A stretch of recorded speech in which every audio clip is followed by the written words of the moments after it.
مجھے تو یہ لگتا ہے کہ جو چیف جسٹس صاحب ہیں ان کو بھی اس چیز کا کانفیڈنس نہیں ہے, وہ بھی یہ سوچتے ہیں کہ 8 اکتوبر کو یہ لوگ الیکشن نہیں کروائیں گے. رانا ثناء اللہ صاحب نے تو بڑا واضح انہوں نے کہہ دیا ہے, کل ان کے رات کو ایک سٹیٹمنٹ آئی, انہوں نے کہا ہے کہ اگر فل کورٹ بینچ تشکیل نہ دیا گیا تو ہم نے اس فیصلے کو ہی نہیں ماننا. تو ظاہر ہے رانا صاحب کے اپنے جو ان کے اپنے جن من پسند جج ہوں گے تو یہ فیصلہ مانیں گے نا.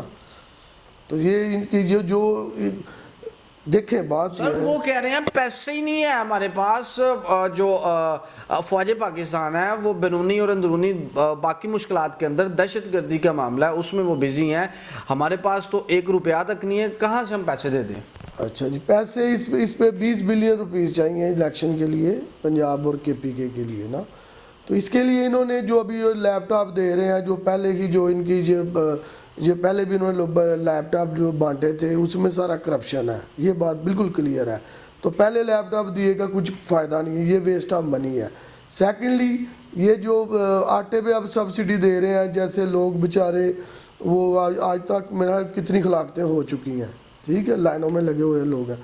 ان کو یہ خیال کرنا چاہیے جو لوگ ڈیزرونگ پرسن ہیں ان کے گھر میں پہنچائیں, یا ان کے اکاؤنٹس میں, یا ان کو چیک بھیجیں تاکہ گھروں میں بیٹھ کے عزت کے ساتھ وہ جو بھی سبسڈائز یہ چیزیں کر رہے ہیں گھر میں بیٹھ کے ان کو مل. تو میرے خیال سے یہ 20 ارب روپیہ بہت زیادہ نہیں ہے گورنمنٹ کے لیے. ان کو یہ بس یہ الیکشن نہیں کروانا چاہ رہے نا, ان کو پتہ ہے کہ ہم یہ الیکشن لوز کر رہے ہیں, اس کی وجہ سے یہ بہانے بازی سے کام لے رہے ہیں. سلمان صاحب آخر پہ سیالکوٹ کی ذرا بات کر لیتے ہیں کہ اس وقت عثمان ڈار صاحب کے اوپر اینٹی کرپشن کا کیس بنا ہوا ہے, وہ اصل معاملہ کیا ہے, کہ واقعی ڈار برادران نے کوئی کرپشن کی ہے یا پھر ان کے اوپر الزام عائد کیا جا رہا ہے. دیکھیں جی, یہ سب ان کو پھنسانے کے لیے کیا جا رہا ہے. میں آپ کو بتاؤں کہ جتنا میں ڈار برادران کو جانتا ہوں, یعنی یقین کرے ایک ایگزامپل میں دوں گا, کبھی میں آؤٹ آف کنٹری میں عثمان صاحب کو کہا یہ ایک پرفیوم لے آئے آپ کے لیے, وہ تو ایک پرفیوم لینے کے روادار نہیں ہے, ٹھیک ہے. تو جتنے یہ 20 لاکھ 50 لاکھ ان کا ماشاءاللہ بڑا اچھا بزنس ہے, ان کے لیے تو سیم لائک اے پینٹ ہے جو ان پہ اینٹی کرپشن کے جو انہوں نے کیسز کیے ہیں. سیکنڈلی میرا ایک روڈ ہے میری فیکٹری کا, ادھر سے میری فیکٹری کے پاس سے روڈ گزر رہا ہے, ٹھیک ہے. تو وہ لنک روڈ ہے اور پیچھے وہ مطلب وزیر آباد روڈ سے دالت گڑھا روڈ کو لنک کرتا ہے. اس میں دالت گڑھا بہت زیادہ گنجان آباد ایریا ہے, ادھر بہت زیادہ پاپولیشن ہے. انہوں نے تو اتنی یہ نیچے اتنی ان کی سوچ اتنی گھٹیا ہے کہ یہ انہوں نے وہ بھی اینٹی کرپشن میں اس کی اپلیکیشن دے دی ہے, ٹھیک ہے. تو پہلی بات تو یہ ہے کہ بھائی روڈ بنانا کوئی جرم ہے, ٹھیک ہے. سیکنڈلی چلے میری فیکٹری کے پاس سے گزرتا ہے تو الحمدللہ میں ایک ٹیکس پیئر ہوں, یہی سوچ لیں. تو یہ ہے کہ یہ آئی تھنک سو یہ جو کر رہے ہیں یہ اچھا نہیں کر رہے کہ جی اینٹی کرپشن میں ان کے اوپر انہوں نے کیسز کیے ہوئے ہیں, ان کا جواز کوئی نہیں ہے. آخر پہ یہ بتائیے گا کہ عثمان صاحب نے ابھی ان کا یہ دعویٰ ہے کہ ان کو بڑے اتھینٹک سورسز سے ان کو یہ خبر ملی ہے کہ ان کے ڈیرے پہ یا پھر ان کی فیکٹری میں کوئی ہیروئن یا پھر اسلحہ وغیرہ رکھ کر تو ان کو نشانہ بنایا جا سکتا ہے. کہاں سے ایسی خبریں آئی ہیں اور ان میں کتنی صداقت ہے اور کیا ہونے جا رہا ہے سیالکوٹ کے اندر؟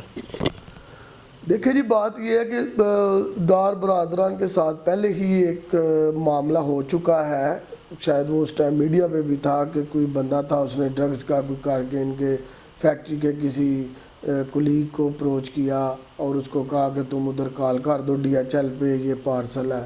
چلے اللہ بھلا کرے اس بندے کا, اس نے مطلب ڈائریکٹران کو اطلاع کر دی, وہ وقت سے پہلے ہی وہ سارا منصوبہ جو یہ بنا رہے تھے وہ بے نقاب ہو گیا. مگر یہ ہے کہ ان سے کوئی چیز بعید نہیں ہے کہ یہ نہ کریں, کہ جو عثمان صاحب نے اس دن کہا ہے یہ کر سکتے ہیں, کیونکہ ایکچولی جو گراؤنڈ ریالٹی ہے اس ٹائم جو خواجہ محمد اسد صاحب بھی ہے نا, ان کو بھی پتہ ہے کہ وہ پرانے والے ٹیکٹکس نہیں چلنے.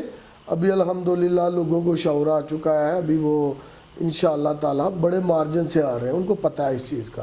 تو اس لیے وہ اس مالدار کو کسی نہ کسی چکر میں پھنسا کے سائڈ پہ کرنا چاہ رہے ہیں۔ ناظرین کے سامنے رکھیے گا کہ اس وقت بزنس کی کیا صورتحال ہے اور کون کون سی پرابلمز آ رہی ہیں، کیا آپ کو اکانومی گرو کرتی ہوئی نظر آ رہی ہے مستقبل قریب میں، یا پھر مزید بیڑا غرق ہوگا اس کا؟ دیکھیں جی، سارے پاکستان کو پتہ ہے کہ جو پچھلے 3-4 ماہ سے انہوں نے جو امپورٹ پہ پابندی لگائی، جو مطلب ایل سیز روک دی اور یہ جو امپورٹ کی پیمنٹس روک دی۔ دیکھیں بات یہ ہے، ہم سیالکوٹ سے بلانگ کرتا ہوں میں، تو سیالکوٹ ایک جو کاٹیج انڈسٹری ہے، تو یہ جو ہماری ایکسپورٹ ہے یہ امپورٹ پہ رلائی کرتی ہے۔ فار ایگزامپل کوئی پروڈکٹ ہے، اس کی اگر $10 کی اگر کوئی پروڈکٹ ہے، اس پہ تقریباً امپورٹڈ مٹیریل جو ہے وہ $3-4 کا وہ اس کے اوپر اس کی کنزمپشن ہوگی۔ تو میرے خیال سے انہوں نے جو امپورٹڈ مٹیریلز پہ یا امپورٹ پہ پابندی لگائی، اس سے یہ ہے کہ اگر $4 کا امپورٹڈ مٹیریل یوز ہو رہا ہے، $2-3 کا پاکستانی مٹیریل ہے، اور $2 کا اگر CMT ہے تو یا $2 پروفٹ ہے، تو دین $10 کی اگر آپ $4 کی امپورٹ پہ پابندی لگائیں گے تو $10 کی ایکسپورٹ بھی ڈسکریج ہوگی، وہ بھی نہیں ہوگی، تو اس لیے ہمیں $6 کا لاس ہوگا۔ اور اس کے لیے یہ جو چیزیں ہیں، یہ ان کو چاہیے کہ جو ایکسپورٹ سے ریلیٹڈ مٹیریلز ہیں ان کے اوپر کوئی پابندی نہ ہو، بینک بیلنسز کھلنی چاہیے اور پیمنٹس ہونی چاہیے تاکہ انڈسٹری چلے، کیونکہ انڈسٹری سے لاکھوں لوگ جو ہے وہ بستا ہے، جو اگر آرڈرز ہوں گے، مٹیریلز ہوں گے تو دین فیکٹری چلے گی اور لوگوں کو روزگار ملے گا۔ سر، میاں نواز شریف صاحب کی سٹیٹمنٹ آئی ہے کہ اس کے ذمہ دار خان صاحب ہیں، اور انہوں نے ایک اندیا دیا ہے کہ اگر یہی حالات رہے تو $500 کا ہو جائے گا ایک۔ نہیں تو میاں نواز شریف صاحب سے بندہ پوچھے، ابھی تو آپ لوگ آئے ہوئے نا، 6 ماہ یا کتنا ہو گیا، زیادہ ہو گیا، ابھی تو آپ لوگ ہو۔ خان صاحب کے دور میں تو مطلب ڈالر بھی ٹھیک تھا، ایکسپورٹ بھی ٹھیک تھی، امپورٹ بھی ہو رہی تھی، جو ایکسپورٹر کے انسینٹیوز ہیں جیسے سیم لائک سیل ٹیکس ہے، ریبیٹ ہے، وہ ان ٹائم مل رہا تھا۔ خان صاحب کے دور میں تو ہر چیز سموتھ تھی، اور اس سے پہلے کووڈ آیا، کووڈ میں بھی بزنس الحمدللہ خان صاحب کے دور میں بڑھا، اور خان صاحب کے دور میں تو ایکسپورٹ تقریباً $32 بلین جو پاکستان کی ہائیسٹ ایکسپورٹ ہے اس ٹائم ہوئی۔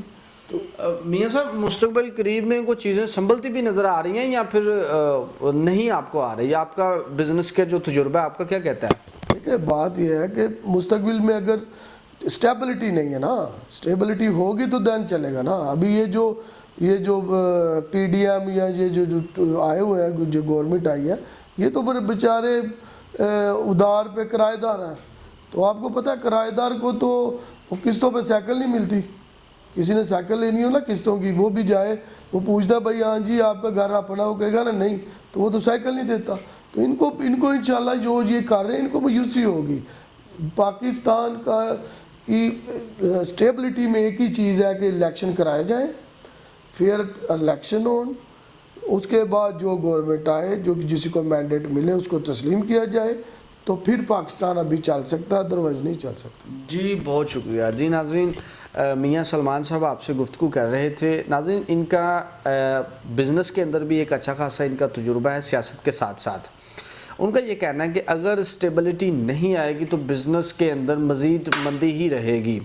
حکومت کو ہوش کے ناخن لینے پڑیں گے۔ ابھی جس نہج کے اوپر ہماری اکانومی کو، ہماری روپیہ جتنی تیزی کے ساتھ day by day devalue ہو رہا ہے، اس کے اوپر ابھی سوچنا پڑے گا۔ اگر نہیں سوچیں گے، جیسے نواز شریف صاحب نے ایون دو ان کے اپنے بھائی کی گورنمنٹ ہے، اپنی گورنمنٹ ہوتے ہوئے انہوں نے کہا کہ $5 کا ڈالر ہو سکتا ہے، تو اس چیز میں کوئی قباحت بھی نہیں ہے، کوئی حیرانگی والی بات بھی نہیں ہے جتنی تیزی کے ساتھ روپیہ ڈی ویلیو ہو رہا ہے۔ اللہ تعالیٰ کی ذات اس ملک پاکستان کے اوپر اپنا فضل کرے، اور آئین بہت واضح ہے کہ الیکشن 90 دن کے اندر اندر ہونا ہے، کیونکہ الیکشن اب 90 دن کے اندر اندر ہوتا ہوا نہیں نظر آ رہا، لیکن 90 ڈیز کے آس پاس کی ڈیٹ ملنی چاہیے۔ اب الیکشن کمشنر صاحب نے پتہ نہیں کس بحاف کے اوپر 8 اکتوبر کی ڈیٹ انہوں نے اناؤنس کر دی ہوئی ہے، ڈیٹ دے دی ہوئی ہے، جبکہ ایون دو الیکشن کمشنر صاحب کے پاس تو یہ اختیار ہی نہیں ہے کہ وہ ڈیٹ دے۔ اب سپریم کورٹ آف پاکستان کے اندر یہ معاملہ اٹھایا گیا ہے. اب دیکھنا یہ ہے کہ سپریم کورٹ آف پاکستان کیسا فیصلہ اس کے اوپر سناتی ہیں. امید ہے کہ سپریم کورٹ آف پاکستان کے فیصلے سے پاکستان کے حالات بہتر ہوں گے اور خوشحالی آئے گی. اسی کے ساتھ ہی اپنے میزبان چوہدری محمد اویس کو نیو ٹائمز پاکستان کی سکرین سے اجازت دیجیے. اللہ حافظ.